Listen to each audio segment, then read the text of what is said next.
Spoštovani zdravniki, dragi žogobrci, preplačani direktori slovenskih bank, iz ljubljanskega studija 136, to zavesti na vest.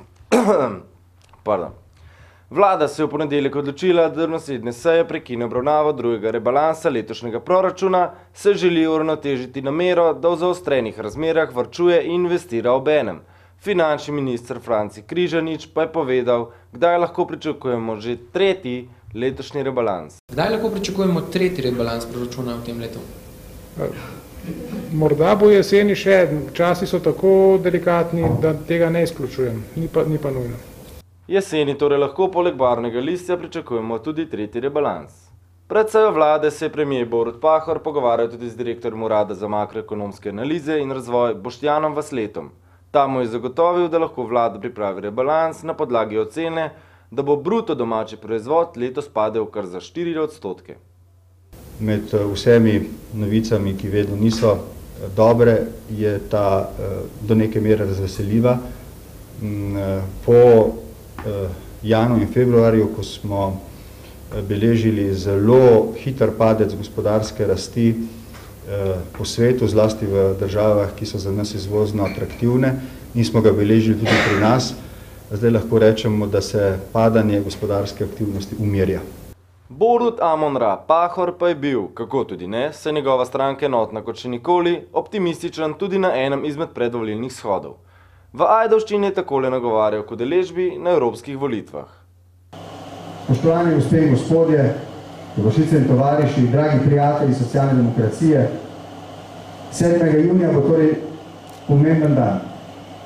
Jaz vam bi rad zagotovil, da ne glede na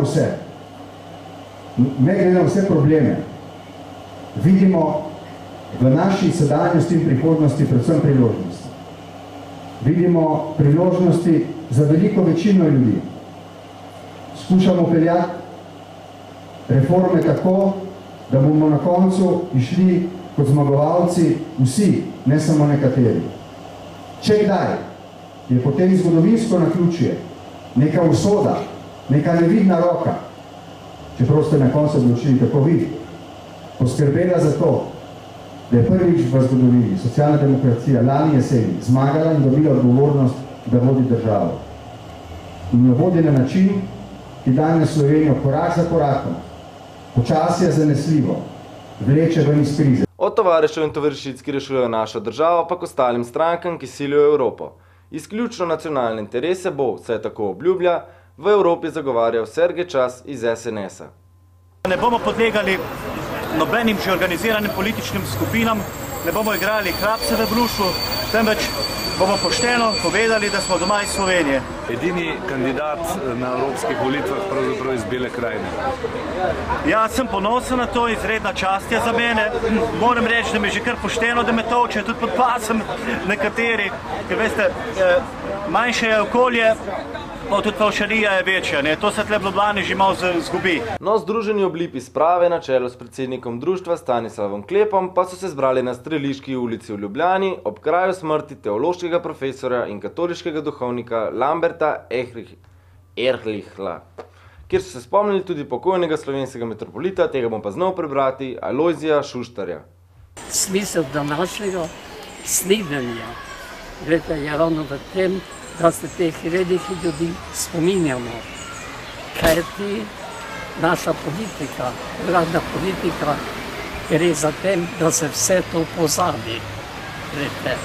Zato vidimo, da je nastopil čas, ko so že premagali nacifašizem, da pri nas še niso premagali bolševizma. Namesto bolševizma je nastopila druga enota, to je titoizem, kar je danes. O mladosti in Lafarge cementu, komentar dneva, Boštjan Pihler. Najprej vesela novica. V ponedeljek, 25. maja, na dan mladosti torej, je bil na okrajnem sodišču v Trbovljah zaključen sodni proces proti meni.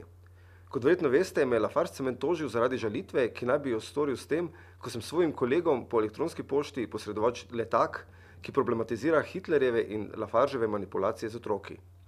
Ker pa Lafarge same žalitve oziroma njenih posledic ni uspel dokazati, mi je sodišče izreklo oprostilno sodbo. Z dobljeno bitko je dan mladosti v Zasavju prinesel nov val optimizma. Pa čeprav Lafarge razmišlja o pritožbi na oprostilno sodbo in o novih tožbah, katerih edini namen je seveda izčrpati in demotivirati ekološki aktivizem v Zasavju. No, po drugi strani pa mesec maj ni bil cel tako rožnat.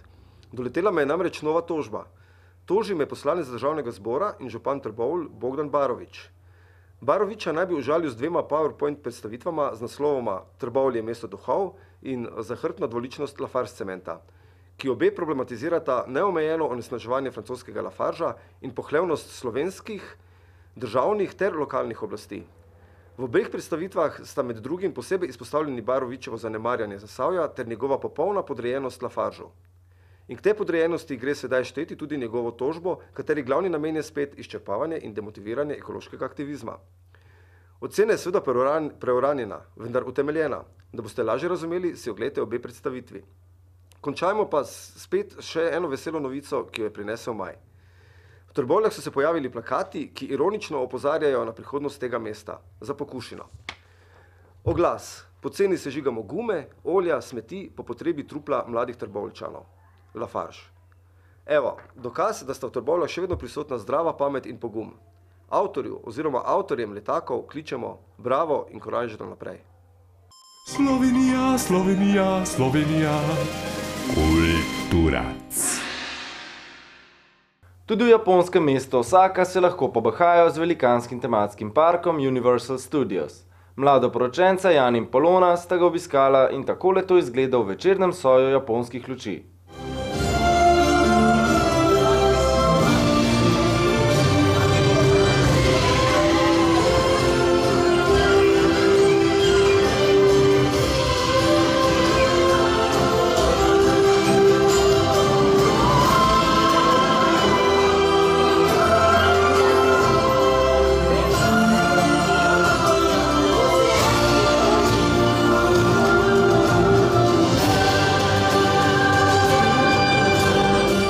Še vreme. Hvala Bogu, da se je uscal, da se je sprostila vsa ta negativna energija, ki se je iz hrama slovenske demokracije kopičila na nebu.